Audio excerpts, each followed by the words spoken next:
नमस्कार मंडळी. तुम्ही पाहू शकता या व्हिडिओमध्ये मी तुम्हाला कुठे घेऊन आलो आहे. पुन्हा एकदा आपल्या धाराशिव जिल्ह्यातील कोंड गावातील घुमटापाशी.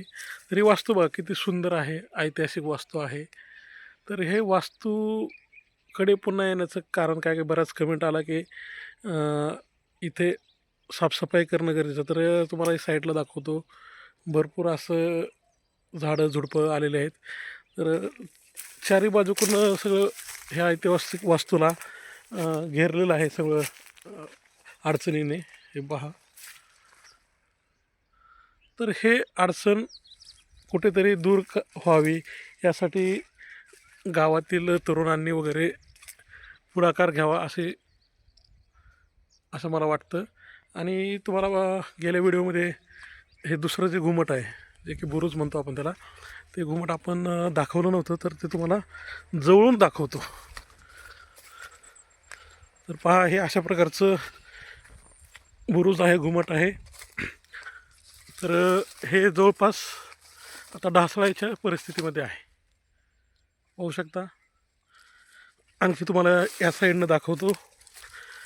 हे ऐतिहासिक वास्तूंचं जतन करणं खूप महत्त्वाचं आहे, कारण ह्या गोष्टी नामशेष झाल्यावर पुन्हा आपण इतिहासात काय सांगणार. तर हे पाहू शकता तुम्ही, अशा प्रकारचं आहे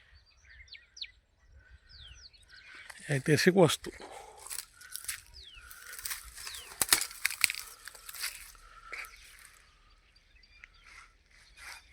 तर मध्ये अशा प्रकारे रचना आहे,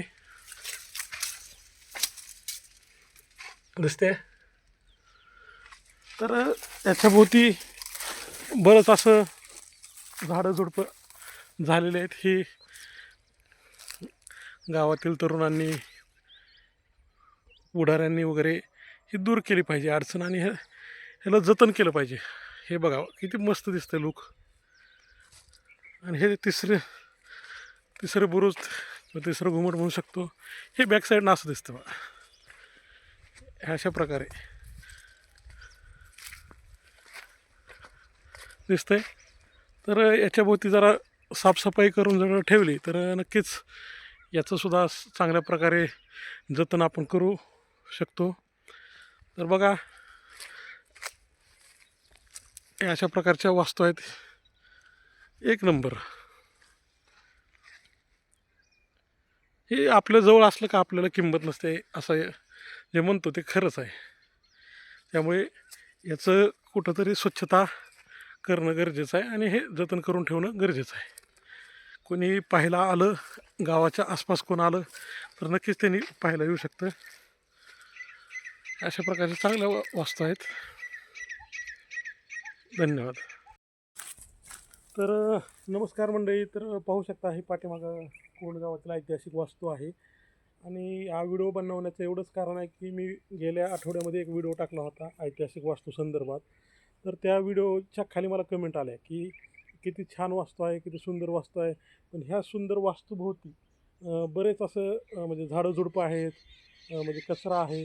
तर हे झाडं झुडपं, हे कचरा कुठं तर गावकऱ्यांनी पुढाकार घेऊन किंवा गावातील तरुणांनी पुढाकार घेऊन स्वच्छ केला पाहिजे, बरोबर का. हा कचरा दूर केला पाहिजे, जेणेकरून आपल्या ऐतिहासिक वास्तूचं जतन होईल आणि भविष्यात येणाऱ्या पिढींना आपण ते चांगल्या प्रकारे दाखवू शकू किंवा सांगू शकू, बरोबर आहे का. त्याच्यामुळं आपल्याला ह्या ऐतिहासिक वास्तूचं जतन करण्यासाठी पुढाकार घ्यायचा आहे. तर गावातील जेवढे तरुण आहेत त्यांनी नक्कीच याच्यामध्ये सहभाग घेऊन ह्या वास्तू स्वच्छ करण्यामध्ये नक्कीच पुढाकार घ्यावा आणि जतन करणंही गरजेचं आहे. काही घुमट, काही बुरुज जे आहेत, 3 बुरुजापैकी एक 2 बुरुज आहेत जे पूर्णपणे म्हणजे ढासळायच्या परिस्थितीमध्ये आहेत. तर त्यांचंही जतन करता येईल का, किंवा याची कुठं नोंद नसेल पुरातत्व खात्याकडे किंवा विभागाकडे, तर ती नोंद करता येईल का, त्या माध्यमातून काय आणखी होता येईल का, करता येईल का, आपल्याला ते पाहायचं आहे. तर नक्कीच हा व्हिडिओ जर आवडला असल्यास नक्कीच शेअर करा, लाईक करा, आणि काय तुम्हाला वाटलं तर नक्कीच कमेंट करायला विसरू नका. धन्यवाद.